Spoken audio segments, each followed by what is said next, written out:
Hello, good morning, जोहार। मैं राजू और आप देख रहे हैं 24 झारखंड न्यूज। चलिए जानते हैं झारखंड की आज की 25 मुख्य बड़ी खबरों को। जेटेट परीक्षा में 9 साल की देरी पर हाईकोर्ट सख्त, शिक्षा सचिव को किया तलब। झारखंड में पिछले 9 वर्षों से झारखंड शिक्षक पात्रता परीक्षा टेट आयोजित नहीं किए जाने को लेकर झारखंड हाईकोर्ट ने कड़ी नाराजगी जाहिर की है। इस संबंध में दाखिल एक याचिका पर सुनवाई करते हुए कोर्ट ने राज्य के शिक्षा सचिव को 25 सितंबर गुरुवार को व्यक्तिगत रूप से उपस्थित होने का निर्देश दिया है। यह याचिका रितेश महतो सहित 401 अभ्यर्थियों द्वारा दाखिल की गई थी, जिसमें उन्होंने जेटेट परीक्षा लंबे समय से न होने को चुनौती दी है। मामले की सुनवाई जस्टिस आनंद सेन की अदालत में हुई, जिसमें याचिकाकर्ताओं की ओर से वरिष्ठ अधिवक्ता अजीत कुमार और अधिवक्ता अपराजिता भारद्वाज ने पक्ष रखा। बहस के दौरान अधिवक्ताओं ने दलील दी कि परीक्षा न होने की वजह से योग्य उम्मीदवार शिक्षक भर्ती प्रक्रियाओं में शामिल नहीं हो पा रहे हैं, जिससे उनके भविष्य पर असर पड़ रहा है। कोर्ट ने इस पर राज्य सरकार से यह स्पष्ट करने को कहा है कि जेटेट परीक्षा आयोजित करने की प्रक्रिया कब शुरू की जाएगी। दुर्गा पूजा से पहले सिमडेगा के 88,606 लाभुकों को मिली मनैया सम्मान योजना की राशि। झारखंड मुख्यमंत्री मनैया सम्मान योजना के अंतर्गत सिमडेगा जिले में 88,606 लाभुकों को सितंबर माह 2025 की सम्मान राशि प्रति लाभुक 2,500 रुपये की दर से प्रदान कर दी गई है। इस प्रकार कुल 22,15,15,000 रुपये की राशि लाभुकों के बैंक खातों में आधार आधारित भुगतान प्रणाली के माध्यम से सीधे हस्तांतरित की गई है। जिला नियोजन पदाधिकारी सह प्रभारी पदाधिकारी सामाजिक सुरक्षा कोषांग आशा मैक्सिमा लकड़ा ने बताया कि यह राशि दुर्गा पूजा के अवसर पर पूजा के पूर्व लाभुकों तक पहुंचा दी गई है। दुर्गा पूजा से पहले झारखंड सरकार के कर्मियों को मिलेगा वेतन, आदेश जारी। दुर्गा पूजा के पूर्व झारखंड सरकार ने अपने कर्मचारियों को बड़ी राहत दी है। वित्त विभाग द्वारा जारी आदेश के अनुसार राज्य सरकार राज्यपाल सचिवालय, झारखंड उच्च न्यायालय और विधानसभा सचिवालय के सभी अधिकारियों एवं कर्मचारियों को सितंबर 2025 का वेतन 25 सितंबर 2025 से भुगतान किया जाएगा। यह निर्णय झारखंड कोषागार संहिता 2016 के नियम 139 के तहत लिया गया है, ताकि त्योहारी सीजन में कर्मचारियों को किसी प्रकार की वित्तीय असुविधा ना हो। सरकार के इस फैसले से हजारों सरकारी कर्मियों को समय पर आर्थिक सहायता मिलेगी, जिससे वे त्योहारी तैयारियों को आसानी से पूरा कर सकेंगे। कैबिनेट की बैठक समाप्त। पॉलिटेक्निक कॉलेज के लिए 97 करोड़ रुपए की लागत से नए भवन के निर्माण को स्वीकृति दी गई। कैबिनेट की बैठक में पारित अन्य प्रस्तावों की जानकारी जल्द सरकार द्वारा सार्वजनिक की जाएगी। बताया जा रहा है कि इन फैसलों का सीधा असर राज्य के विकास, शिक्षा व्यवस्था और प्रशासनिक सुचारुता पर पड़ेगा। आज हुई कैबिनेट बैठक में सारंडा वन क्षेत्र को वाइल्ड लाइफ सेंचुरी घोषित करने के प्रस्ताव पर विचार के लिए मंत्रियों के एक समूह ग्रुप ऑफ मिनिस्टर्स का गठन किया गया। यह समूह सारंडा के 575 वर्ग किलोमीटर क्षेत्र में निवास कर रहे लोगों की सामाजिक और आर्थिक स्थिति का आकलन करेगा। समूह की रिपोर्ट के आधार पर राज्य सरकार आगे का निर्णय लेगी। इसके अतिरिक्त कैबिनेट ने सहायक पुलिस कर्मियों की सेवा अवधि को 1 वर्ष के लिए बढ़ाने का भी निर्णय लिया है। मुख्यमंत्री 25 को 200 डॉक्टरों को सौंपेंगे नियुक्ति पत्र। मुख्यमंत्री हेमंत सोरेन 25 सितंबर को 200 डॉक्टरों को नियुक्ति पत्र सौंपेंगे। इनमें 100 सरकारी डॉक्टर और लगभग 100 अनुबंध पर डॉक्टर शामिल होंगे। नियुक्ति पत्र वितरण की सारी तैयारियां पूरी कर ली गई हैं। स्वास्थ्य मंत्री डॉक्टर इरफान अंसारी ने कहा कि ये नियुक्तियों का कार्यक्रम नहीं है, बल्कि झारखंड के हर गांव और गली तक बेहतर स्वास्थ्य सुविधा पहुंचाने का एक महापर्व है। इससे पूर्व भी स्वास्थ्य विभाग ने निरंतर कदम आगे बढ़ाए हैं। हाल ही में 91 सामुदायिक स्वास्थ्य पदाधिकारी और 126 संविदा पर डॉक्टर नियुक्त किए जा चुके हैं। उन्होंने कहा कि मुख्यमंत्री हेमंत सोरेन ने सदैव यह स्पष्ट किया है कि गांव का गरीब किसान और शहर का आम नागरिक दोनों को बराबर स्वास्थ्य सुविधा मिले। इसी सोच ने झारखंड की स्वास्थ्य व्यवस्था को नई दिशा और मजबूती प्रदान की है। स्वास्थ्य मंत्री ने कहा कि मेरी हमेशा ये प्राथमिकता रही है कि गांव का गरीब किसान और शहर का आम नागरिक दोनों को समान स्वास्थ्य सुविधाएं प्राप्त हों। इसी सोच और प्रयास का परिणाम है कि आज राज्य में डॉक्टरों की संख्या बढ़ रही है और स्वास्थ्य सेवा लगातार मजबूत हो रही है। उन्होंने व्यक्तिगत रूप से डॉक्टरों से संवाद कर यह सुनिश्चित किया है कि उन्हें झारखंड में सेवा देने के लिए सभी आवश्यक सुविधाएं और सुरक्षा की गारंटी मिले। यह राज्य के लिए एक शुभ संकेत है कि अब बाहरी राज्यों के डॉक्टर भी यहां सेवा देने के लिए आगे आ रहे हैं। गुमला पुलिस और नक्सलियों के बीच मुठभेड़, जेजेएमपी के 3 उग्रवादी ढेर। गुमला से एक बड़ी खबर आ रही है कि गुमला पुलिस और जेजेएमपी उग्रवादी संगठन के नक्सलियों बीच एक बड़ी मुठभेड़ में पुलिस ने 3 उग्रवादियों को मार गिराया है। बताया जा रहा है कि यह मुठभेड़ बुधवार की सुबह जिले के बिशनपुर थाना क्षेत्र के कैचकी जंगल में हुई। मिली जानकारी के अनुसार गुमला एसपी हरीश बिन जुमा को गुप्त सूचना मिली थी कि जेजेएमपी संगठन के कुछ नक्सली किसी बड़ी वारदात को अंजाम देने वाले हैं और वे सभी बिशनपुर के इलाके में जमा हुए हैं। सूचना मिलते ही झारखंड जगुआर और गुमला पुलिस की एक संयुक्त टीम गठित की गई और इलाके में सर्च अभियान चलाया गया। इस क्रम में जैसे ही पुलिस की टीम कैचकी जंगल पहुंची, उग्रवादियों ने उन पर फायरिंग शुरू कर दी, जिस पर पुलिस ने भी जवाबी कार्रवाई शुरू कर दी और 3 उग्रवादी को मार गिराया। वहीं एक उग्रवादी को गिरफ्तार भी कर लिया गया है। लगातार गुमला पुलिस उग्रवाद को लेकर कार्रवाई कर रही है। पूर्व में बड़ी संख्या में इसी संगठन के उग्रवादियों ने आत्मसमर्पण किया था, जिसके बाद ब्रजेश यादव ने खुद को कमांडर घोषित कर संगठन की कमान संभाली थी। पुलिस का कहना है कि ब्रजेश किसी भी हाल में पकड़ा या मारा जाएगा। इस मुठभेड़ से जेजेएमपी को करारा झटका लगा है और सुरक्षा बलों का अभियान और भी आक्रामक रूप ले चुका है। गुमला एसपी हरीश बिन जुमा ने जानकारी दी है कि दोनों ओर से हुई मुठभेड़ में पुलिस ने 3 उग्रवादी मार गिराए हैं। रांची के मोरहाबादी में प्लास्टिक पर रोक लगाने को लेकर चला जांच अभियान।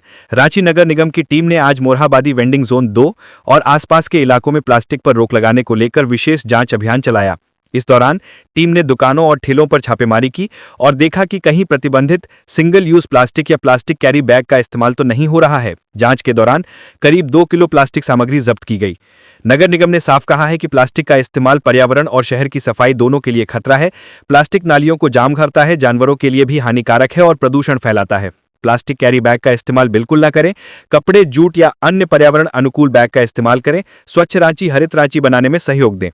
नगर निगम ने चेतावनी भी दी है कि अगर आगे भी कोई दुकानदार या व्यक्ति प्रतिबंधित प्लास्टिक का प्रयोग करता पकड़ा जाएगा तो उस पर जुर्माना लगाया जाएगा। जमानत की फीस वापस मांगने पर कोर्ट में हंगामा। वकील ने पूर्व मंत्री योगेंद्र साव पर लगाए आरोप। हजारीबाग में पूर्व मंत्री योगेंद्र साव एक बार फिर विवादों में घिर गए हैं। हजारीबाग बार एसोसिएशन के अधिवक्ता वासुदेव साव ने उन पर गंभीर आरोप लगाते हुए कहा है कि साव ने उन्हें और उनके परिवार को जान से मारने और बर्बाद करने की धमकी दी है। यह घटना कोर्ट परिसर में हुई जब योगेंद्र साव ने एक पुराने मामले की फीस वापसी को लेकर विवाद खड़ा किया। अधिवक्ता वासुदेव साव ने बताया कि जब वे कोर्ट में अपने मुवक्किलों के केस देख रहे थे तब योगेंद्र साव ने उन्हें और उनके पुत्र अधिवक्ता प्रवीण प्रकाश को लगातार फोन किया। प्रवीण जब यशवंत सिन्हा विधि भवन के हॉल नंबर 2 में पहुंचे तो साव ने एक पुराने केस की फाइलें और अन्य दस्तावेज मांगे, जो तुरंत उन्हें सौंप दिए गए। कुछ समय बाद जब वासुदेव साव खुद वहां पहुंचे तो योगेंद्र साव ने पुराने केस में दी गई 5,000 रुपए की फीस वापस मांगी। यह मामला उस केस से जुड़ा था जिसमें 2 अदालतों ने जमानत दी थी। वासुदेव साव ने फीस लौटाने से इनकार किया, जिस पर योगेंद्र साव ने उनके बेटे को धमकाते हुए कहा खैरियत नहीं होगी। इसके बाद साव ने वासुदेव साव को रूम नंबर 3 में ले जाकर कई अन्य अधिवक्ताओं के सामने उन्हें धमकी दी कि हम तुम्हें बर्बाद कर देंगे, हमें जेल जाने का डर नहीं है। वासुदेव साव ने पुलिस और प्रशासन से लिखित शिकायत कर योगेंद्र साव पर कानूनी कार्रवाई की मांग की है। उन्होंने यह भी आशंका जताई है कि साव या उनके सहयोगी भविष्य में किसी अप्रिय घटना को अंजाम दे सकते हैं। दुर्गा पूजा को लेकर रांची की ट्रैफिक व्यवस्था में बदलाव, भारी वाहनों के लिए गाइडलाइन जारी। दुर्गा पूजा को लेकर राजधानी रांची के ट्रैफिक व्यवस्था में बड़े बदलाव किए गए हैं। इसको लेकर रांची के ट्रैफिक एसपी राकेश सिंह ने निर्देश जारी कर दिया है। दुर्गा पूजा के मौके पर रांची में 27 सितंबर से लेकर 2 अक्टूबर तक भारी और मालवाहक वाहनों के प्रवेश पर रोक लगा दी गई है। रांची में 27 सितंबर से लेकर 2 अक्टूबर तक भारी और मालवाहक वाहनों के प्रवेश पर रोक लगा दी है। इस दौरान सुबह 8 बजे से अगले दिन सुबह 4 बजे तक हर रोड पर यही व्यवस्था रहेगी। रांची के मेन रोड में भी पूजा के दौरान निजी और यात्री वाहनों का प्रवेश हर दिन शाम 4 से अगले दिन सुबह 4 बजे तक वर्जित रहेगा। ट्रैफिक एसपी राकेश सिंह ने बुधवार को इससे संबंधित आदेश जारी किया है। साथ ही ट्रैफिक एसपी ने पूजा के दौरान श्रद्धालुओं के लिए वाहन पार्किंग के अलावा कुछ मार्गों में वाहनों के परिचालन पर भी रोक लगाई है। दुर्गा पूजा के दौरान शहर भर में 12 ड्रॉप गेट बनाए गए हैं। रांची लॉ यूनिवर्सिटी के पास, बोरिया रिंग रोड के पास, बीआईटी रिंग रोड के पास, खेलगांव से कोकर जाने वाले मार्ग पर, दुर्गा सोरेन चौक से कांटा टोली जाने वाले मार्ग पर, दुर्गा सोरेन चौक से मुकचुन टोली जाने वाले मार्ग पर, रामपुर के पास, खरसीदाग के पास, ब्रिजफोर्ड स्कूल के पास, शतरंजी स्कूल के पास, बिरसा चौक के पास और शहीद मैदान के पास ड्रॉप गेट बनाए गए हैं। पेसा नियमावली मामले में अब 9 अक्टूबर को हाईकोर्ट में सुनवाई। पेसा नियमावली लागू नहीं होने से जुड़े अवमानना याचिका पर झारखंड हाईकोर्ट में बुधवार को सुनवाई हुई। इस दौरान सरकार की ओर से कोर्ट को बताया गया कि नियमावली लागू करने के लिए ड्राफ्ट तैयार किया गया है और इसे कैबिनेट में भेजा गया है। साथ ही अदालत ने पिछली सुनवाई के दौरान बालू घाट की नीलामी के बाद अलॉटमेंट पर लगाई गई रोक की आदेश को हटाने के लिए दायर हस्तक्षेप याचिका को स्वीकार कर लिया और प्रार्थी को नोटिस जारी किया है। अदालत ने मौखिक रूप से कहा कि यदि पेशा नियमावली लागू हो जाती है तो कोर्ट उचित आदेश पारित करेगा। इसके बाद कोर्ट ने अवमानना याचिका पर अगली सुनवाई के लिए 9 अक्टूबर की तारीख मुकर्रर की है। आदिवासी बुद्धिजीवी मंच की ओर से दायर अवमानना याचिका पर मुख्य न्यायाधीश जस्टिस तरलोक सिंह चौहान और जस्टिस राजेश शंकर की खंडपीठ में सुनवाई हुई। सुनवाई के दौरान राज्य सरकार के पंचायती राज विभाग के सचिव मनोज कुमार कोर्ट में उपस्थित रहे। अदालत ने प्रार्थियों की ओर से वरीय अधिवक्ता अजीत कुमार ने पक्ष रखा। वहीं राज्य सरकार की ओर से महाधिवक्ता राजीव रंजन, अपर महाधिवक्ता जयप्रकाश ने बहस की। घाटशिला उपचुनाव में झामुमो उम्मीदवार की जीत सुनिश्चित करने में पूरी ताकत झोंकेगी कांग्रेस। अखिल भारतीय कांग्रेस कमेटी ने झारखंड की घाटशिला विधानसभा सीट पर होने वाले उपचुनाव को लेकर अपनी रणनीति स्पष्ट कर दी है। पार्टी ने झारखंड प्रदेश कांग्रेस कमेटी को निर्देश दिया है कि वह इस चुनाव में झामुमो उम्मीदवार की जीत सुनिश्चित करने के लिए पूरी ताकत झोंक दे। कांग्रेस ने साफ किया है कि यह उपचुनाव महागठबंधन की एकता और मजबूती का प्रतीक होगा, जिसमें कांग्रेस कार्यकर्ता सक्रिय भूमिका निभाएंगे। इसके लिए प्रदेश कांग्रेस कमेटी और पूर्वी सिंहभूम जिला कांग्रेस कमेटी को भी आवश्यक कदम उठाने के निर्देश दिए गए हैं। एआईसीसी के झारखंड प्रभारी के राजू ने प्रेस नोट जारी कर बताया कि कांग्रेस संगठन इस चुनाव को पूरी गंभीरता से ले रहा है और सभी स्तरों पर सहयोग सुनिश्चित किया जाएगा। पार्टी का लक्ष्य है कि कांग्रेस का वोट बैंक पूरी तरह झामुमो के उम्मीदवार के पक्ष में स्थानांतरित हो, जिससे गठबंधन प्रत्याशी की जीत सुनिश्चित की जा सके। रामगढ़ में टाइगर को उल्टा लटका कुड़मी की एसटी मांग का आदिवासियों ने किया विरोध। कुड़मी को एसटी की सूची में शामिल करने की मांग का विरोध थमने का नाम नहीं ले रहा है। यह विरोध रांची से शुरू होकर अब झारखंड के विभिन्न जिलों में पहुंच गया है। इस विरोध प्रदर्शन में आदिवासी समुदाय की 32 जनजातियों के लोग शामिल हैं। हजारों की संख्या में आदिवासी बुधवार को रामगढ़ के सीधो कान्हू मैदान में एकजुट हुए और पैदल मार्च करते हुए डीसी कार्यालय पहुंचे। डीसी ऑफिस के सामने पहुंचकर पैदल मार्च सभा में तब्दील हो गया। यहां टाइगर को उल्टा लटकाकर विरोध किया गया। इससे पहले खूंटी और घाटशिला में हुए विरोध प्रदर्शन में बड़ी संख्या में आदिवासियों ने भाग लिया था। रामगढ़ डीसी कार्यालय के सामने प्रदर्शन में शामिल आदिवासी नेताओं ने कहा कि कुड़मी को एसटी की सूची में कभी नहीं होने देंगे, क्योंकि कुड़मी खुद को लवकुश और शिवाजी का वंशज समझते हैं। इनकी संस्कृति, धर्म और पर्व त्योहार आदिवासी समुदाय से नहीं मिलते हैं। नेताओं ने कहा कि आरक्षण का लाभ लेने के लिए कुड़मी एसटी बनना चाहते हैं। विभिन्न आदिवासी समुदाय के लोगों ने कहा कि असंवैधानिक तरीके से कुड़मी समुदाय के लोगों ने राज्य में रेलवे स्टेशनों पर रेल टेका डहर 6 का आंदोलन किया था। यह आंदोलन कुड़मी को एसटी सूची में शामिल करने की मांग को लेकर किया गया था। आदिवासी समुदाय के लोगों ने बाइक रैली निकालकर इसका विरोध किया था। इसके बाद राजभवन के समक्ष धरना देकर विरोध दर्ज कराया गया था। आंदोलन में शामिल लोगों ने कहा कि आरक्षण का लाभ लेने के लिए कुड़मी समाज के लोग आदिवासी बनना चाहते हैं। यदि वे आदिवासी बन जाएंगे तो आदिवासी समुदाय के बाल बच्चों का भविष्य अंधकारमय हो जाएगा। इस समुदाय में छुआछूत भरा हुआ है। शुरू से ही कुड़मी संपन्न भी हैं। सारंडा को सेंचुरी घोषित करने पर हेमंत सरकार गंभीर। मंत्रियों का एक समूह क्षेत्र का करेगा सामाजिक आर्थिक मूल्यांकन। हेमंत सोरेन सरकार ने सारंडा वन क्षेत्र को सेंचुरी घोषित करने की पहल शुरू कर दी है। सरकार ने यह पहल सुप्रीम कोर्ट द्वारा दिए गए कड़े निर्देश के बाद शुरू की है। बुधवार को हुई कैबिनेट की बैठक में सारंडा वन क्षेत्र के 57,519 हेक्टेयर क्षेत्र में रहने वाले आदिवासी समुदायों की सामाजिक आर्थिक स्थिति का आंकलन करने के लिए एक मंत्रिस्तरीय समूह के गठन करने का निर्णय लिया गया, जो सरकार को रिपोर्ट सौंपेगी। इस रिपोर्ट के बाद सारंडा वन क्षेत्र को वन्यजीव सेंचुरी घोषित करने पर निर्णय लिया जाएगा। कैबिनेट बैठक के बाद बोलते हुए मुख्यमंत्री हेमंत सोरेन ने कहा कि आज 5 मंत्रियों की एक समिति का गठन किया जाएगा। वित्त मंत्री राधाकृष्ण किशोर ने कहा कि सरकार ने सुप्रीम कोर्ट के निर्देश के आधार पर यह पहल शुरू की है और इस मामले से अदालत को अवगत कराया जाएगा। कैबिनेट सचिव वंदना दादिल ने बताया कि सारंडा वन प्रमंडल के अंकुआ, समता करमपदा, गुड़ीबाद, तिरील पोसी और खलकोबाद के आरक्षित वनों में 57,519 हेक्टेयर वन क्षेत्र को वाइल्ड लाइफ सेंचुरी के रूप में अधिसूचित किया जाना है। मंत्रियों का एक समूह इस क्षेत्र में रहने वाले जनजाति समुदायों का सामाजिक आर्थिक मूल्यांकन करेगा। इस मामले में सुप्रीम कोर्ट ने कहा है कि अगर झारखंड सरकार 8 अक्टूबर तक सेंचुरी घोषित नहीं करती है तो मुख्य सचिव के खिलाफ अवमानना की कार्रवाई शुरू की जाएगी। कोर्ट ने मुख्य सचिव को 8 अक्टूबर को व्यक्तिगत रूप से पेश होने का भी निर्देश दिया है।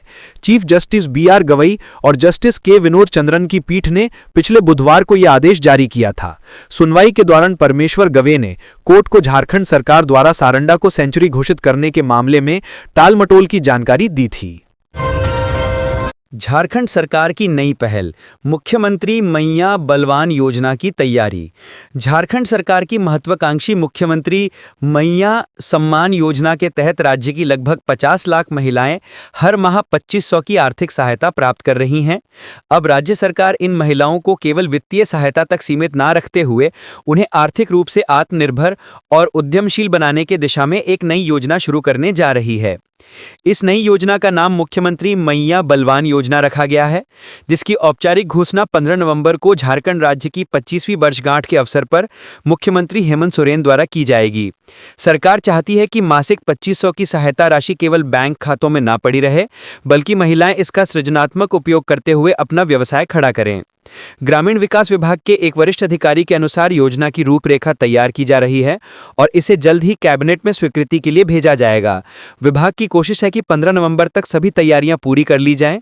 मुख्यमंत्री हेमंत सोरेन ने पहले भी अपने कई सार्वजनिक संबोधनों में यह स्पष्ट किया है कि मैया सम्मान योजना की राशि का उपयोग महिलाएं अपने और अपने परिवार के सर्वांगीण विकास के लिए करें। यदि स्वरोजगार के लिए अतिरिक्त राशि की आवश्यकता पड़ती है तो सरकार उसका भी भार उठाने के लिए तैयार है। उल्लेखनीय है कि मैया सम्मान योजना के तहत राज्य सरकार प्रत्येक माह लगभग 1250 करोड़ की राशि लाभुक महिलाओं के बीच वितरित कर रही है। नई योजना से यह प्रयास किया जा रहा है कि यह आर्थिक सहायता केवल राहत न बनकर परिवर्तन और आत्मनिर्भरता का माध्यम बने। रांची सिमडेगा रोड पर भीषण सड़क हादसा, ट्रक की चपेट में आए बाइक सवार 2 युवक। गुमला जिला अंतर्गत कामडारा थाना क्षेत्र के रांची सिमडेगा मुख्य मार्ग दुर्गा मंदिर के पास आज बुधवार की सुबह एक ट्रक और मोटरसाइकिल के बीच भिड़ंत हो गई। इस हादसे में एक की मौत हो गई है, जबकि एक अन्य की हालत गंभीर है। सामुदायिक स्वास्थ्य केंद्र कामडारा में घायल का इलाज चल रहा है। मृतक की पहचान जामटोली गांव निवासी हरखू लोहरा का पुत्र बीसू लोहार के रूप में हुई है। घायल युवक की पहचान जरिया गांव निवासी राय स्वांसी का पुत्र जतरू स्वांसी के रूप में हुई है। घटना के संबंध में मिली जानकारी के अनुसार 2 युवक कामडारा के जरिया गांव से आज सुबह करीब 9:30 बजे एक मोटरसाइकिल में सवार होकर कामडारा बस्ती कुछ सामान खरीदने जा रहे थे। वे कामडारा बस्ती पहुंचने ही वाले थे, तभी एक यात्री बस को आगे ओवरटेक करने के क्रम में सामने से सिमडेगा की ओर से एक ट्रक आ गया। ट्रक और बाइक के बीच जोरदार टक्कर हुई। हादसे में बीसू लोहार ट्रक के चक्के से बुरी तरह से कुचला गया, जिससे मौके पर ही उसकी मौत हो गई। वहीं जतरू स्वांसी भी ट्रक के नीचे फंस गया था, जिसे स्थानीय लोगों ने बाहर निकाला और इलाज के लिए सामुदायिक स्वास्थ्य केंद्र कामडारा पहुंचाया। अंबा प्रसाद के भाई अंकित राज की 1 करोड़ की संपत्ति सहित 13.24 एकड़ जमीन जब्त।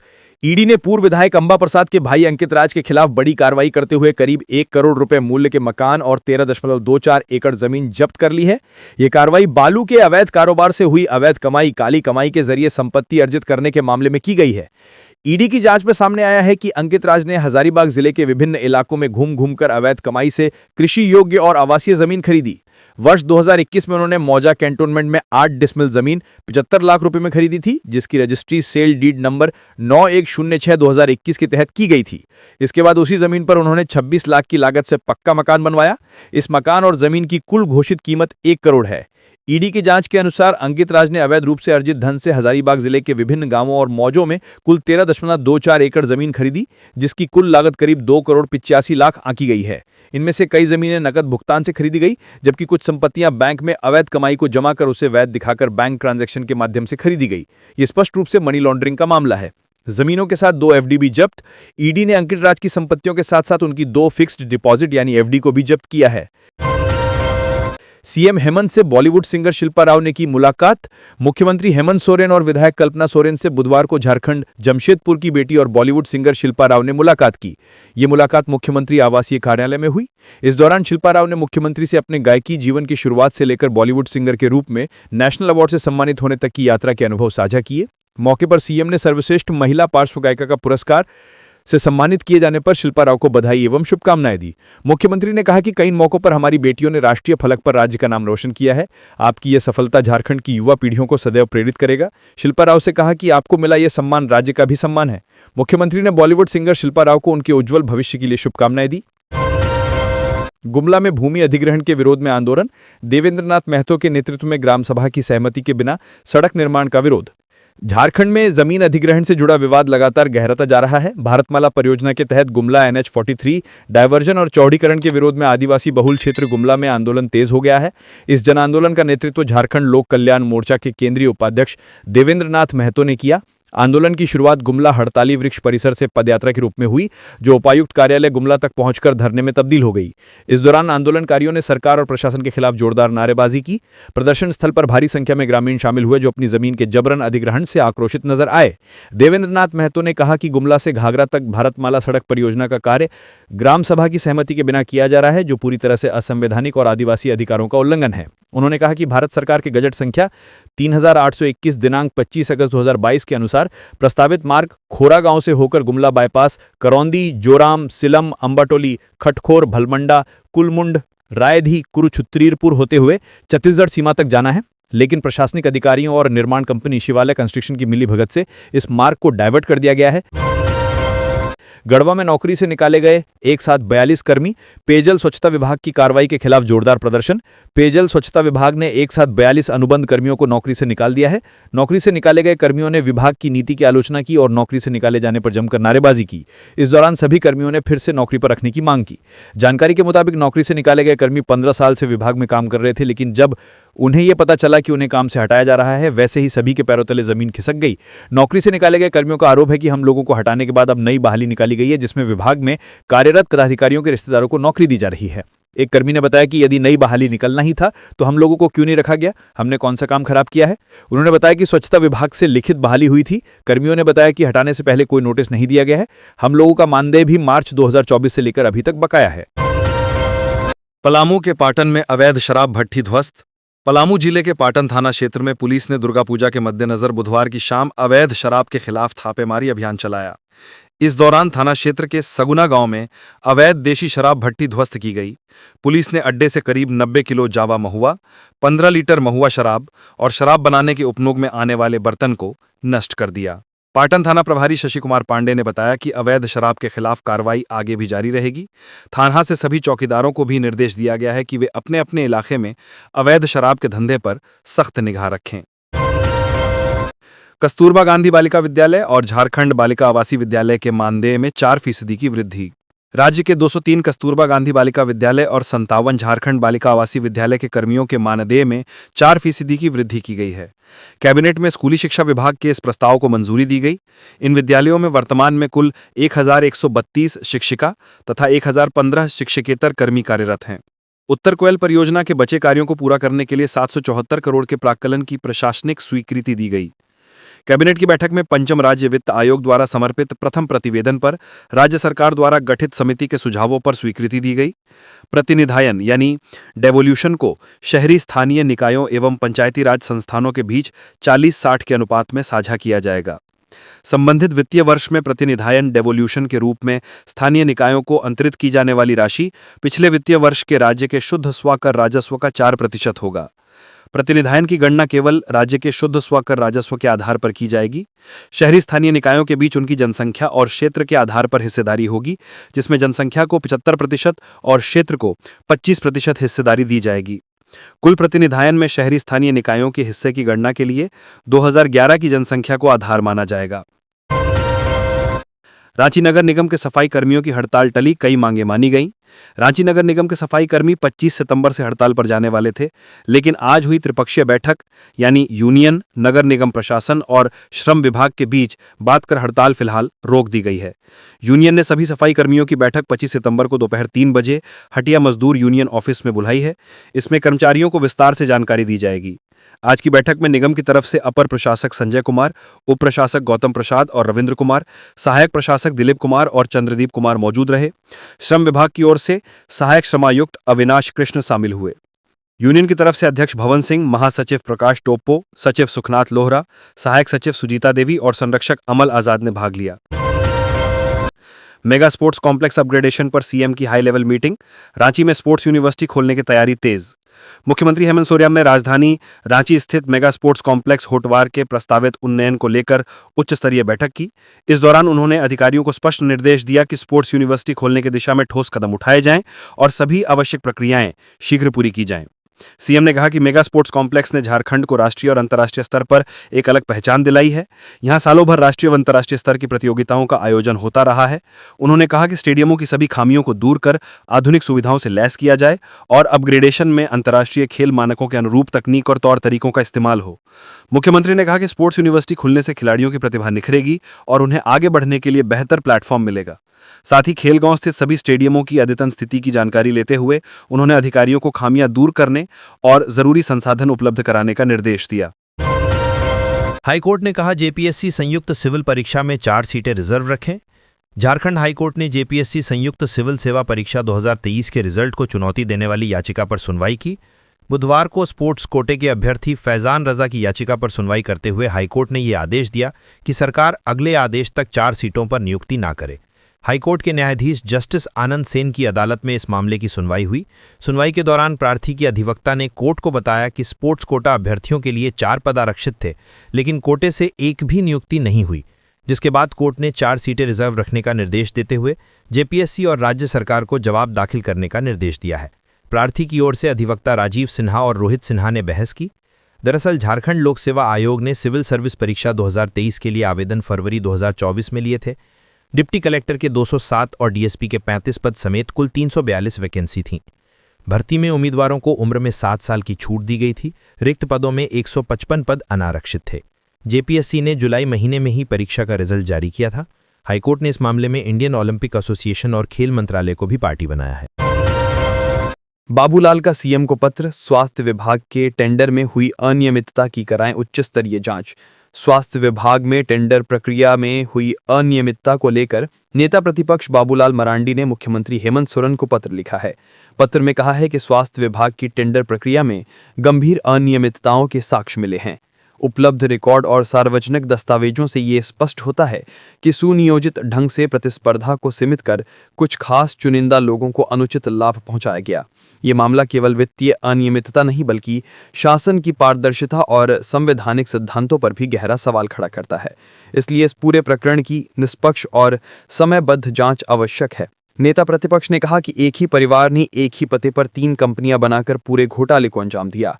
पूरे झारखंड में 11 जिलों के 11 टेंडरों को मैनेज करना केवल तभी संभव है जब ये पूरा खेल स्वास्थ्य मंत्री इरफान अंसारी के संरक्षण में हुआ हो।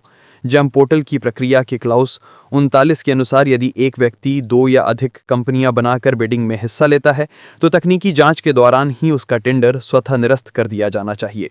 लेकिन यहां तो नियमों को उलटकर अयोग्य कंपनियों को ही योग्य घोषित कर भारी संख्या में टेंडर अवॉर्ड कर दिया गया। इतने बड़े पैमाने पर यह गोरखधंधा बिना मंत्री के संरक्षण के संभव ही नहीं है।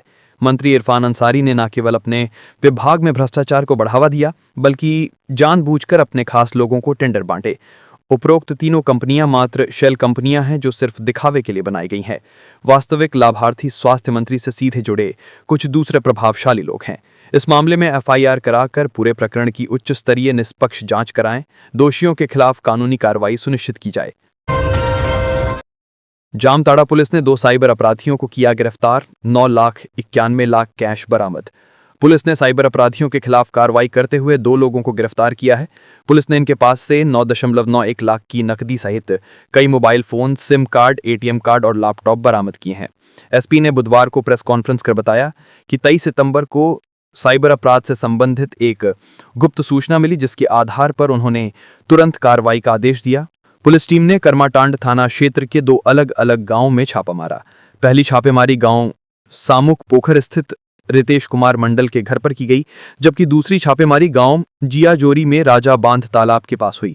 इस दौरान पुलिस ने 2 साइबर को रंगे हाथ पकड़ा। इन अपराधियों के पास से पुलिस को भारी मात्रा में आपत्तिजनक सामान मिला है, जिसका उपयोग वे साइबर अपराध करने के लिए करते थे। जांच में ये सामने आया है कि ये अपराधी 2 मुख्य तरीकों से लोगों को ठगते थे, जिनमें पहला तरीका था बिजली बिल के बहाने ठगी और दूसरा आरटीओ ई चालान के नाम पर ठगी शामिल है। झारखंड में बिना मान्यता वाले स्कूलों पर गिरेगी गाज। हाईकोर्ट आदेश के बाद सरकार ने नियम बदले। झारखंड में अब बिना मान्यता वाले स्कूलों पर शिकंजा कसने की तैयारी तेज हो गई है।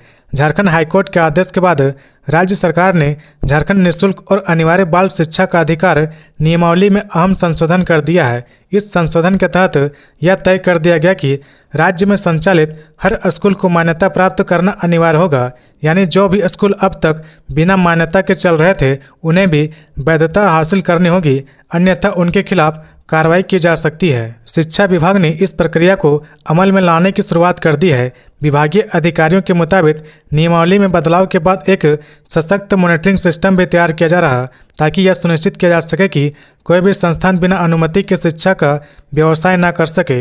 इसके लिए शिक्षा विभाग के पोर्टल में तकनीकी बदलाव किया जा रहा है। बताया गया कि सितंबर तक ये सभी बदलाव पूरे कर लिए जाएंगे और अक्टूबर से सभी स्कूल ऑनलाइन आवेदन कर सकेंगे। सरकार का मानना है कि इस कदम से शिक्षा व्यवस्था में पारदर्शिता आएगी और बच्चों को बेहतर माहौल में पढ़ाई का अवसर मिलेगा। अब तक बड़ी संख्या में ऐसे प्राइवेट स्कूल संचालित हो रहे थे जिनके पास वैध मान्यता नहीं था, लेकिन वे बच्चे से फीस वसूल कर पढ़ाई करा रहे थे। हाईकोर्ट के निर्देश और सरकार की सख्ती के बाद ऐसे संस्थानों को या तो नियमों का पालन करना होगा या फिर ताला लगाना होगा। झारखंड में बिना मान्यता वाले स्कूलों पर गिरेगी गाज। हाईकोर्ट आदेश के बाद सरकार ने नियम बदले। झारखंड में अब बिना मान्यता वाले स्कूलों पर शिकंजा कसने की तैयारी तेज हो गई है। झारखंड हाईकोर्ट के आदेश के बाद राज्य सरकार ने झारखंड निःशुल्क और अनिवार्य बाल शिक्षा का अधिकार नियमावली में अहम संशोधन कर दिया है। इस संशोधन के तहत यह तय कर दिया गया कि राज्य में संचालित हर स्कूल को मान्यता प्राप्त करना अनिवार्य होगा, यानी जो भी स्कूल अब तक बिना मान्यता के चल रहे थे उन्हें भी वैधता हासिल करनी होगी, अन्यथा उनके खिलाफ कार्रवाई की जा सकती है। शिक्षा विभाग ने इस प्रक्रिया को अमल में लाने की शुरुआत कर दी है। विभागीय अधिकारियों के मुताबिक नियमावली में बदलाव के बाद एक सशक्त मॉनिटरिंग सिस्टम भी तैयार किया जा रहा, ताकि यह सुनिश्चित किया जा सके कि कोई भी संस्थान बिना अनुमति के शिक्षा का व्यवसाय न कर सके। इसके लिए शिक्षा विभाग के पोर्टल में तकनीकी बदलाव किया जा रहा है। बताया गया कि सितंबर तक ये सभी बदलाव पूरे कर लिए जाएंगे और अक्टूबर से सभी स्कूल ऑनलाइन आवेदन कर सकेंगे। सरकार का मानना है कि इस कदम से शिक्षा व्यवस्था में पारदर्शिता आएगी और बच्चों को बेहतर माहौल में पढ़ाई का अवसर मिलेगा। अब तक बड़ी संख्या में ऐसे प्राइवेट स्कूल संचालित हो रहे थे जिनके पास वैध मान्यता नहीं था, लेकिन वे बच्चे से फीस वसूल कर पढ़ाई करा रहे थे। हाईकोर्ट के निर्देश और सरकार की सख्ती के बाद ऐसे संस्थानों को या तो नियमों का पालन करना होगा या फिर ताला लगाना होगा। सारंडा को सेंचुरी घोषित करने पर हेमंत सरकार गंभीर। मंत्रियों का एक समूह क्षेत्र का करेगा सामाजिक आर्थिक मूल्यांकन। गिरिडीह में सड़क हादसे में छात्र की गई जान। मुआवजे और गिरफ्तारी की मांग को लेकर सड़क जाम। गिरिडीह के मुफसिल थाना क्षेत्र के COD स्थित बैंक ऑफ इंडिया के समीप बुधवार को एक दर्दनाक सड़क हादसे में जमुआ प्रखंड निवासी छात्र त्रिदेव कुमार की मौत हो गई। जानकारी के मुताबिक त्रिदेव सड़क पार कर रहा था, तभी एक तेज रफ्तार ट्रक की चपेट में आ गया। हादसे के बाद चालक ट्रक लेकर फरार हो गया। त्रिदेव गिरिडीह में एक किराए के एक छोटे कमरे में रहकर प्रतियोगिता परीक्षाओं की तैयारी कर रहा था। बताया गया कि वो पहले ही रेलवे ALP परीक्षा PO पास कर चुका था और अब मेंस की तैयारी में जुटा था। परिवार में त्रिदेव एक अकेला संतान था। उसकी असामयिक मौत से परिजनों और दोस्तों में गहरा आक्रोश फैल गया। घटना की सूचना मिलते ही स्थानीय छात्र और परिजन बरगंडा मुख्य मार्ग पर उतर आए और देवघर जाने वाली सड़क को जाम कर दिया। लोग मुआवजे और ट्रक चालक की गिरफ्तारी की मांग करने लगे। जाम के कारण घंटों यातायात बाधित रहा।